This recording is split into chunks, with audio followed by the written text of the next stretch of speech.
Hello everyone, it's Stephanie Zuba and I'm here to walk you through my presentation on linguistics and the 6 elements of language. I'm going to start you off with phonology. Here I have 2 definitions, one from Crystal and one from Ulay. The first one is, it's a branch of linguistics which studies the sound system of languages and of the general properties displayed by these systems.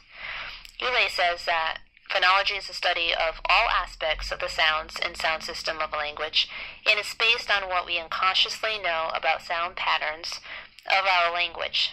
Phonology is concerned with abstract or mental aspect of sound in languages, rather than actual physical articulation of speech sounds. So what it all comes down to is that phonology is the study of the sounds of a language. When spoken, English can sound like an unbroken string of sounds, but it is actually made up of many smaller sound units, which are called phonemes. These small pieces of sound are the building blocks of words. For literacy development, phonemic awareness is the important process where children learn to hear and break down words into the individual sounds, blend sounds, and manipulate sounds to make new words. This slide shows 3 major units of phonological awareness. 1. Segments, individual speech sounds. 2. Syllables, units of linguistic structure that consist of syllable element and any segments associated with it. And 3. Features, units of phonological structure that make up the segments. Over in the top left-hand corner of this slide, there is a YouTube link about phonological awareness. And it talks about why it is important for our children to have phonemic awareness and how some kids need extra support for learning phonemic awareness, and how do you know if your child has adequate phonemic awareness skills. A couple of activities that I would use in my classroom that deal with phonemic awareness would be, 1, I would use the cotton cups, and this strategy focuses on the skill of phoneme manipulation. Here, this activity includes phoneme deletion, where you're stating a word that remains when a specified phoneme is removed.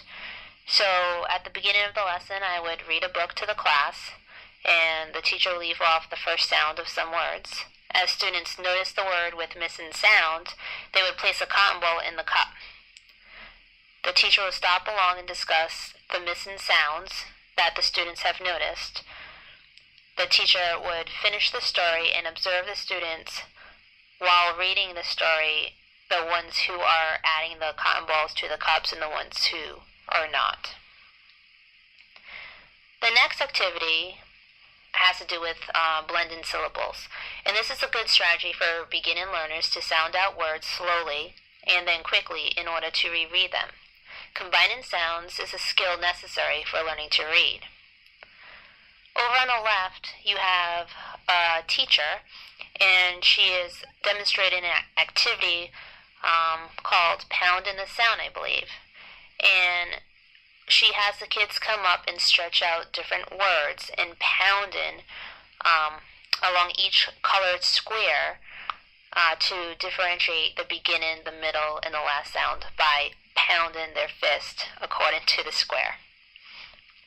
And it's a fun way to get the kids moving and isolating and blending the sounds. Another activity that has to do with the blending syllables is a mystery card or object game. And here I would have either the kids bring in special objects from home that kind of represent themselves, and then I would also model and bring in a bag myself and just put different objects in them. It could either represent me or just items from the classroom. And I would use picture cards or just the objects, it depends, and have them in the bag. The students would take turns drawing an item from the bag, and they would say the word in syllables while the peers guess what the word is as they're stretching them out. When the object is guessed correctly, the item is shown and then the next object is pulled. And lastly, I used to do this activity with a lot of my kindergartners, and it was called Let's Go Fishing. And this had to do with phoneme isolation, recognizing individual sounds and words. Here, the students would go to a center. There would be fishing poles with magnets at the end. And in the pool or in the fish tank, there would be a variety of fish with words on them on one side, and there would be numbers on the other side. So here the students would pick up a fish with the magnetic pole. The student will look at the number on one side of the fish, and then the student will say the sound from the word that corresponds to the position based on the word. For example, if a student picked up the word kid, if the number had a 3 on the other side of it, the student would make the D sound. If the fish had a 2 on it, the kid would make the I sound. And if the kid had the number 1 on it, the student would make the K sound. And then they would just continue this activity until all of the fish have been caught. Jump into the second element of language, known as morphology. Morphology is when you could take either new words or the old words that use set patterns of word formation, structure, and meaning. All of these words are made up of small units called morphemes, some of which can be used independently, like dog, fun, and some which are not independently words, but they do hold meaning. Prefixes on, re, or suffixes ing, li. Morphemes can also be either free or bound. Now, the free morphemes are words that are made up of only one morpheme and can stand alone as an English word, like quick or up. Most root words in English are free morphemes. Bound morphemes are morphemes that cannot stand alone as a word and must be attached to a free morpheme. So morphology basically involves learning important tools such as identity, root words, suffixes, prefixes, compound words, and contractions. It is critical for students to make the connection that a single root word can have different meanings when letters are added onto or taken away from the root, and that the two words put together also make new meaning. This deals with understanding word parts, and it facilitates students' learning and helps to develop vocabulary. New words can be formed either by combining processes or shortening processes. This slide shows the combining processes. They are prefixing, which means adding a prefix at the beginning of a word, re, to run, rerun, un, to tie, untie, and de, to code, decode. Another combining process is known as compounding. This means combining free morphemes to create a new word. For example, lunch to room, lunchroom. Hall to way, hallway. Punch to bowl, punch bowl. Suffixing is when adding a suffix at the end of a word. For example, you can add ly to love, lovely. To hack, hacker. Et to disk, diskette. And lastly, shifting. When a word is used in one grammatical category and then switches to a new use, it has functionally shifted and is a new word. For example, email and text were initially only nouns, but then it underwent a shift to becoming a verb. On the right hand of the slide, there is also a video that you can go to which explains morphology in a simple way, and it also includes a lesson plan. The next slide shows how new words can also be formed by the shortening process. Some of these include blending, joining two or more words, but one word is shortened in the process. For example, internet from interconnected and network. Reduplication, which is repeating a morpheme to make a new word, knock knock or no no. This is a lesser used process, but common in children's developing language, mama, dada, boo boo. Hand literature, rhyme and pairs like Henny Penny or Humpty Dumpty. Clip-in is another shortening process where a word is shortened by taking a part away at the beginning or the end of a word near its root word, net from internet, or cell from cellular. Backformation. An affix is removed from a word to form a new word. Defragment. Using backformation by taking off the suffix in fragmentation to make fragment, and then prefixing with D.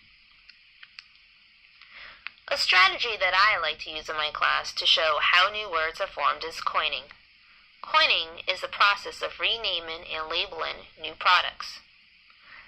I teach this strategy by using the chapter book Frindle by Andrew Clements. The author uses creativity with introducing new words. The main character, Nick, uses Frindle in order to rename a pen. It is eventually added to the dictionary as an official word in the English language. Encouraging friends to use a new word might help it spread and become common. Coining helps English language learners make associations to words that are familiar to them. It increases their understanding of word meanings and application of vocabulary. If I were to also create a lesson, I would use suffixes and prefixes to show my students several picture cards that were created by a teacher called Miss Giraffe. The ones on the side, I gave you a link where you can download a lot of the cards of prefixes. Now, these cards that I would use in my class, they would include both the prefixes, suffixes, the meanings, an example, and a picture of that example. By using these picture cards and learning the meaning of the prefixes and suffixes, the students can infer the meaning of the whole word.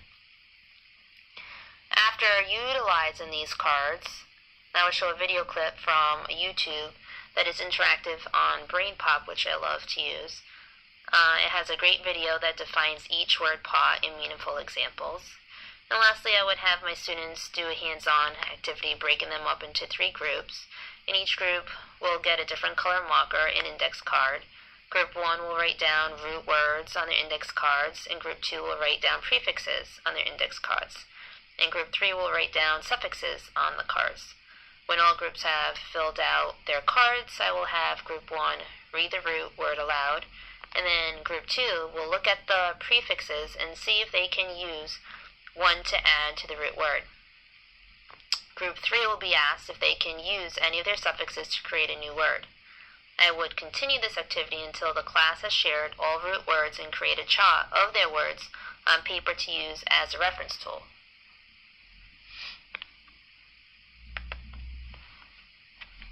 There are 3 other links that I provided below, and one of them is based on vocabulary and the morphemic elements. The objective of one of these games is to produce the meaning of words with affixes. Here, the students will make words and use them in a sentence to show meaning by playing an affix game. There would be a game board, a number cube, a workboard, game piece, and dictionary on a flat surface, and each student will be provided with the vis-a-vis marker. They would take turns rolling the number cube and moving game pieces to the number of spaces shown below. They would have to read the affix, identify as either a prefix or a suffix, and state the meaning. They would say the word with the affix and use it in a sentence. For example, full is a suffix. That means full of. A word with the affix is helpful. I like to be helpful and do chores around the house. If they are correct, they would leave the game piece on the space and write the word under the corresponding row on the workboard. Students may only use a word once, and they can use a dictionary if they need to. If they are incorrect, they would return the game piece back to the previous space, and they would continue until both students reach the end. Second activity attached below is a memory game with affixes. So they would place the affix and the meaning cards face down in rows on a flat surface. They would take turns selecting 2 cards and reading them, and then they would determine if the cards match by showing an affix and its meaning. If there is a match, they would pick up the cards and place them to the side, and if the cards do not match, they can return them to their original positions, and then they will continue until all matches are formed. And the last resource attached has to do with a chapter book based on Peter Pan, and it can be used with older kids. All of the directions to the games, and there's also prefix and suffix organizers that are also included in this website, and you can use it different ways and options depending on the needs of your students. All the instructions are in the link provided below. And lastly, cross-language connections and transfers. Some languages share similar affixes as English. The suffix ing in English, Spanish uses ando to achieve the same suffix meaning, or shun in radiation, in sion, in radiation. For older students, making this connection explicit can help them in cross-language transfer and understanding meaning and learning new words. Research some morphological processes that govern other languages spoken by ELs at your school, and use possible connections in understanding and teaching ELs. Next, I'm going to focus on pragmatics, which is pretty much the study of speaker meaning, what people mean by their utterances rather than what the words or phrases might mean by utterances.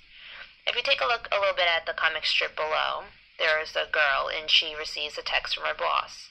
And as you can see in the picture, she's kind of frantic and worried about what her boss is trying to say, because he simply says, "We need to talk," and you can interpret that in many different ways. So as she's looking at it, she's panicking, thinking, maybe I'm fired. What did I do wrong? Or maybe I forgot what the project was about that they were working on. Can you remind me? But simply in the end, he pretty much just wants to know how to change a logo on something. So from this email, she was kind of relieved that it wasn't so bad after all, but she was also kind of annoyed at the same time, making her all worked up for nothing. For our ELs, it is important to give them multiple opportunities to hear models of language use and to use language in different contexts. Teachers can learn about their students' native language use in certain contexts as a reference point for where students are coming from and how students may be able to transfer or compare their native language use to English. Teachers can use the classroom as a culture in itself and kind of consider where the students are coming from, their perspective when entering a new classroom from a different country. It is important to encourage students in discussion and learning in the context of the classroom and real-life situations. Students need to be immersed as much as possible in the language, the routines, and the culture of the classroom, especially when they first enter our classroom. So for pragmatics, I think using TV as a tool for social pragmatics, it's great to have our students see examples in action. For the older students, they can use these social pragmatics to harness the elements of television for good inference, conversation, humor, and analyzing social situations. Families, students who watch television together, they have great opportunities to engage rather than passively just watch, and they can discuss the situations that they are seeing. Social pragmatics is concerned with how to have and follow a conversation, act appropriately to body language, the eye contact, and other nonverbal elements of communication. People may have difficulties if others say inappropriate or unrelated things during conversations, tell stories in a disorganized way, and have little variety in language use. Television is a good tool because it is of interest. It includes many interesting characters. It allows individuals to review and to discuss social situations. The goals for using all these video clips in my classroom is pretty much identify and interpret metaphors, idioms, figurative speech, and conversation. Ask the students what the character was saying And what did they really mean by that? Understand in sarcasm, ask the students how the character felt and when they said that. Identifying conflict among characters. How does one character feel and what made them feel that way? How should the conflict be resolved? Expected and unexpected social behavior. On the slide there are two little clips. One's only like 10 seconds, the other one's like a minute. And the first one shows Sheldon Cooper not understanding emotion and sarcasm, and Sheldon Cooper's view on social skills. These are little clips from The Big Bang Theory. Now in this slide, I am showing you a few little areas of where you can find different kind of shows. Now for children, elementary and stuff, you can use the author. Video clips are always good. Hannah Montana, Caillou, America's Funniest Home Videos, animated videos like Toy Story, that uses a lot of the facial expressions from characters, and some of them could be very exaggerated. Now for middle school, high school, you can use episodes from The Big Bang Theory, Modern Family, television commercials, especially football, Super Bowl, you gotta love them. Now for the lesson, teachers should, one, kind of prepare and preview and pull out different snippets, looking at different languages and stuff. Play the video, show it together as a class, and then throughout the lesson you can pause, you can review the concept with the learner, and then review the clip a little bit. Put in slow motion, rewind, fast forward, talk about certain situations, the causes of an event, the effect of what happened. Consider pausing scenes that depict facial expressions or show salient body languages that express a lot of emotion, and discuss it. Why are the characters doing that? It's also good to reflect at the end, go back and discuss the scenario that you've just watched and how it relates to their own personal experiences and what they might have done a little bit differently. Relating to material like this with their personal experiences will help them kind of pull the lesson and make it a little bit more meaningful to themselves. And the second strategy that I would use for pragmatics is known as improvisation. Now the benefits for this is that anyone's contribution is accepted without any judgments at all. It allows for creativity, collaboration, communication, and critical thinking skills. Students are given a voice that isn't really prescribed for them. You use both dialogue and body language, and it's not competitive at all, and it allows the students to build trust with the people that are around them. A student once said, "It's about deciding to go with the flow and acting on what's around you, and making decisions based on that, and then feeling good about those decisions." I included a link below of an activity that has to do with the Disney's Inside and Out mixed emotions improvisation activity. So for this, you can cut out the cards that are attached below in the link provided, and you put them into two separate stacks: the emotions, joy, fear, anger, disgust, sadness, and the scenarios. Have children work in groups of 2 or more to improvise the scenarios. You can draw one card from the scenario stack, count the number of characters, and have the number of children come to the front of the group. Have each child read the scenario card silently and then whisper to decide who will play which role: the mother, the child, the friend, etc. Next, have each child draw 2 emotion cards. Make sure each child keeps his or her selected emotions private. The children watching will be trying to guess what they are. Each child should think about how to incorporate the selected emotions in his or her role playing. Finally, have the children in the improv cast use one of their selected emotions to improvise the scenario. After a minute or two, call switch. The role players should then continue the scene but express the second emotion that they drew from the deck. Encourage the rest of the group to try to guess which 2 emotions each character acted out, the scenario, and who's who. Then you can repeat the steps, and this is a great way to help the children get in touch with their primary emotions and also to reflect on how more than one emotion can exist in the same situation in a fun and playful way. The fourth element of language that I'm going to talk about is orthography. Orthography intertwines visual, auditory, and cognitive brain functions.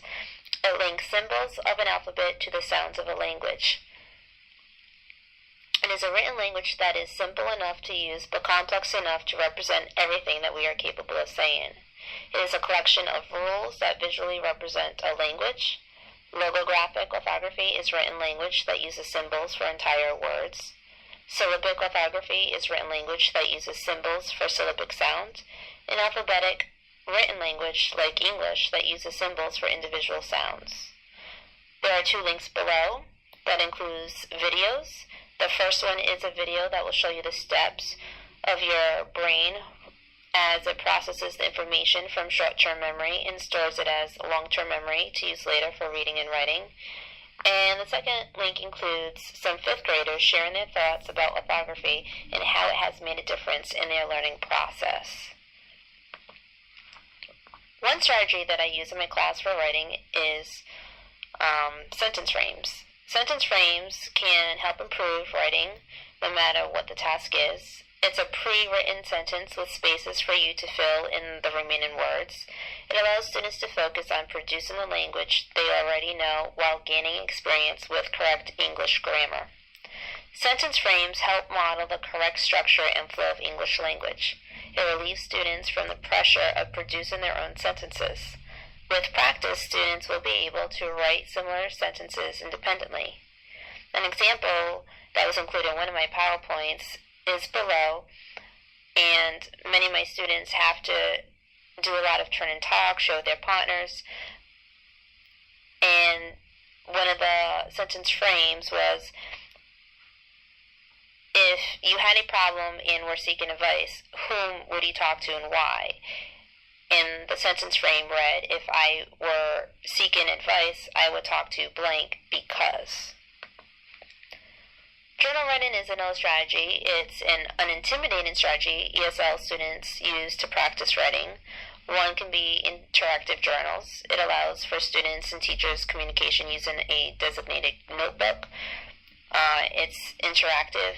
Journal benefits ESL learners as it motivates them to write more in length and richer in content. It provides consistent practice if used daily. It gives the teacher a more holistic access to the student's writing, which allows them a chance to individualize the instruction. Reading response journals, students can create meaning from their experience with the text. It allows the teacher to observe how the student is developing as both a reader and a writer.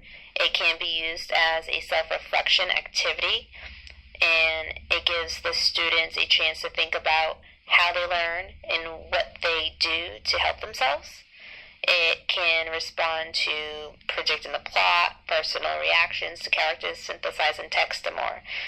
And using this reading to write process can gradually prepare ESL students with appropriate skills for future academic writing tasks.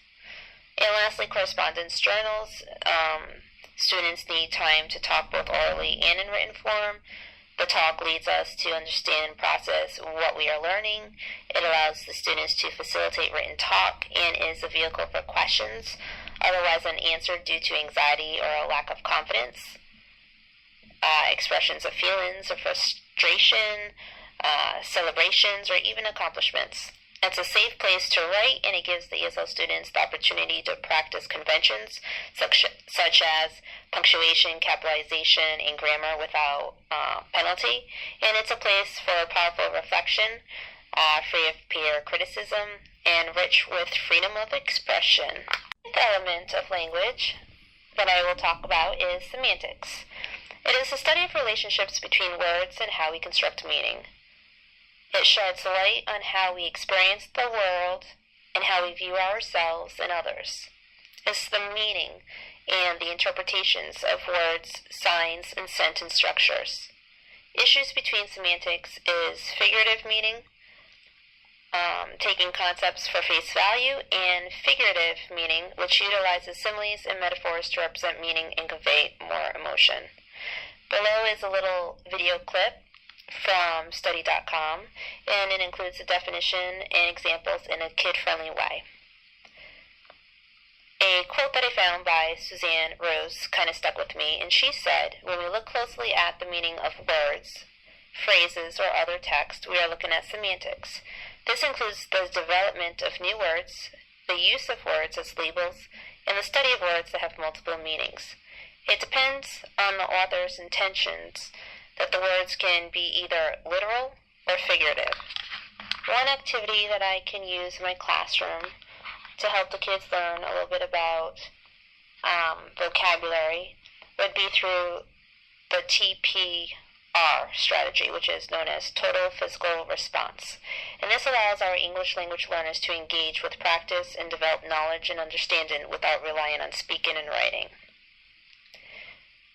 One activity that you can use the TPR would be charades, a familiar game known to all students. Now, students can be paired up or work in a small group to review their vocabulary. One student will look at a vocabulary word or a phrase and can only use physical movement in order for the other students to guess the correct answer. Once a student figures out what the vocabulary word is, he or she will then act out the next word. There are many variations to this activity, and students will increase their language skills while remaining fully engaged. I would also use cognates to benefit my English language learners. Cognates are an important part of learning English. Cognates are words in two languages that have the same or similar meaning, spelling, and pronunciation. They increase the English language learners' vocabularies. They give Ls the ability to figure out new words and learn vocabulary in English more quickly. Students who can identify cognates from their first language will increase students' English knowledge of vocabulary by thousands of words that they already know. Ls need to learn the spelling and pronunciation rules that go with cognates in order to build a strong foundation of English vocabulary. An activity that I'll do with my class at the beginning, the introduction piece, it would be called the bell ringer activity. And here I would distribute word strips to students, one per student.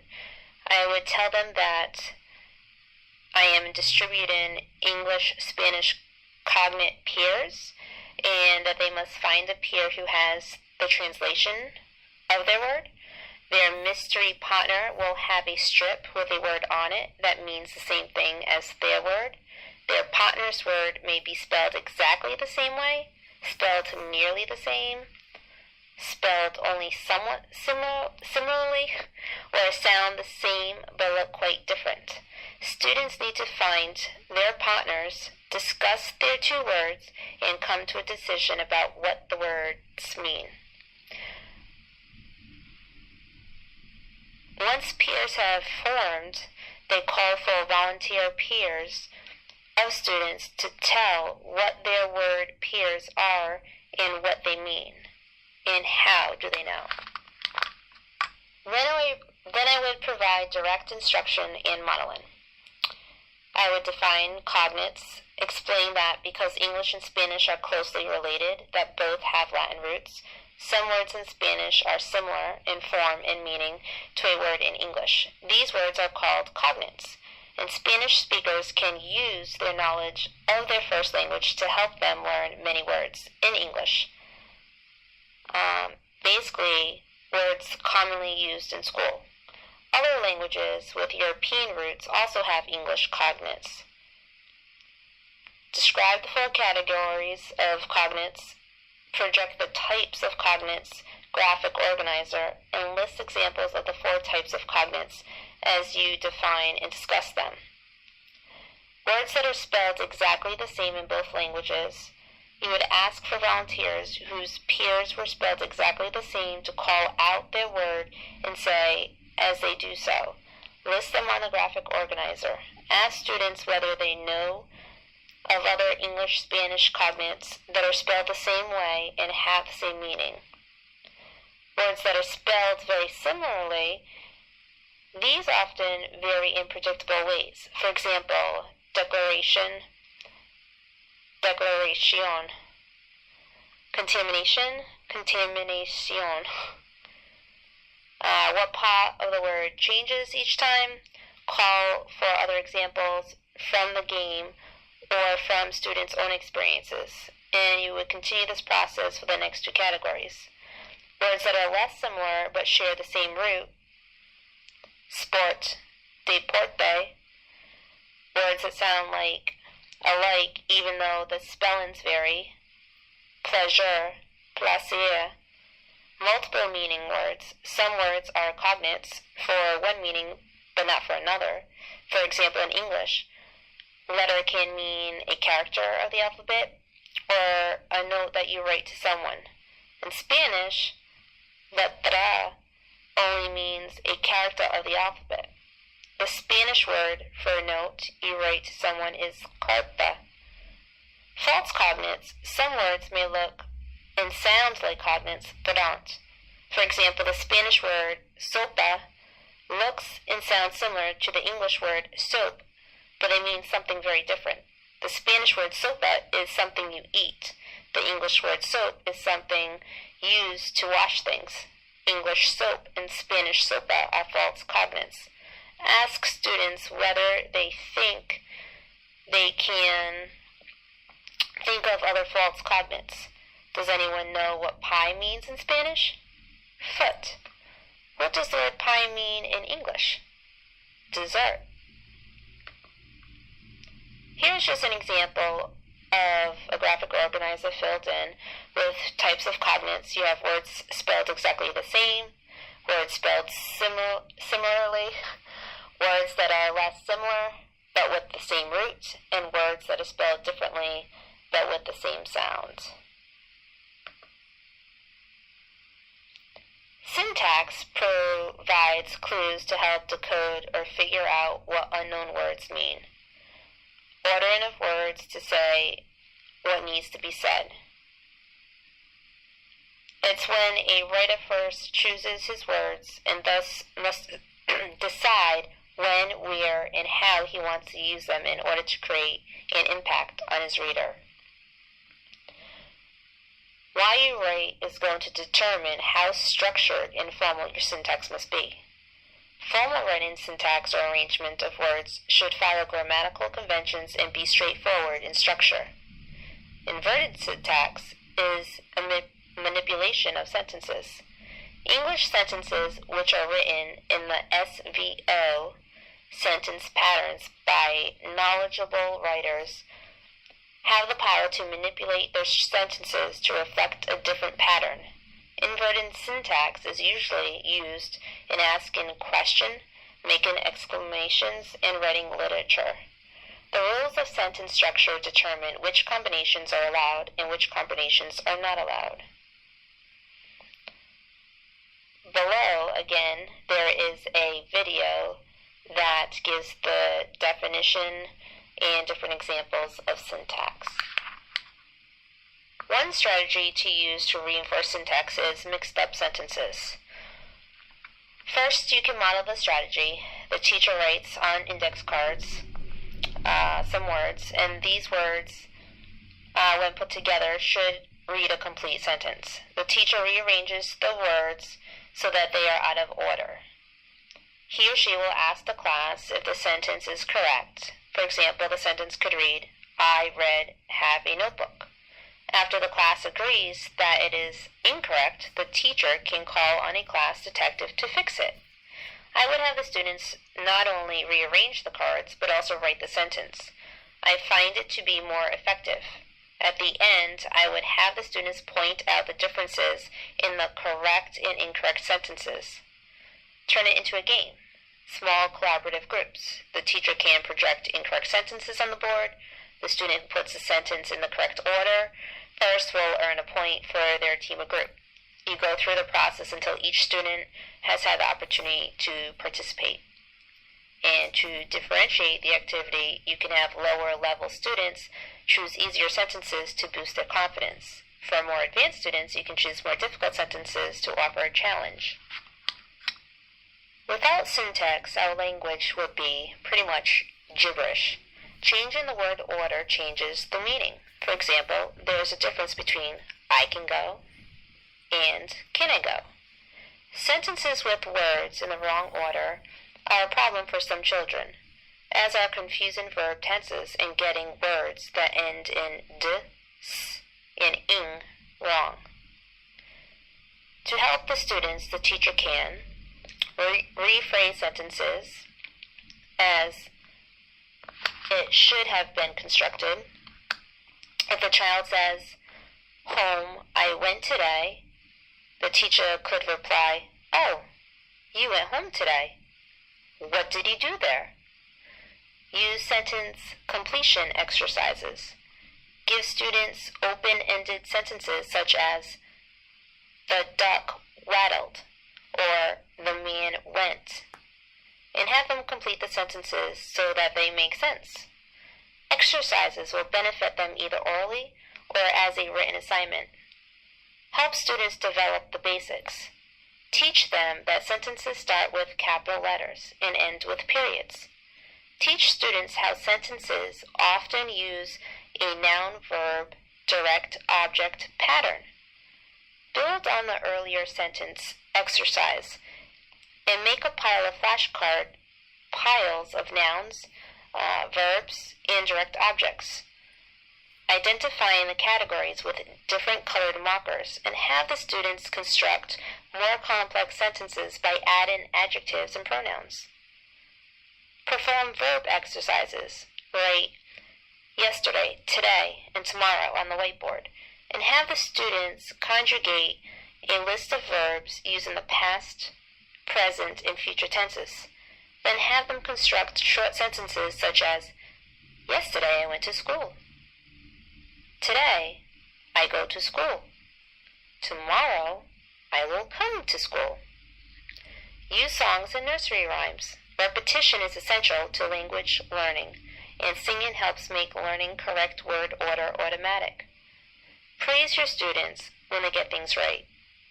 Say calmly, "Oh, I am so pleased that you got the word order right." A little positive reinforcement goes a long way towards improving language skills. Well, thank you for listening to my presentation. I hope you learned a little something new about the elements of language. I hope the videos, the resources, and these strategies will be beneficial to both you and your students in the classroom. Thank you.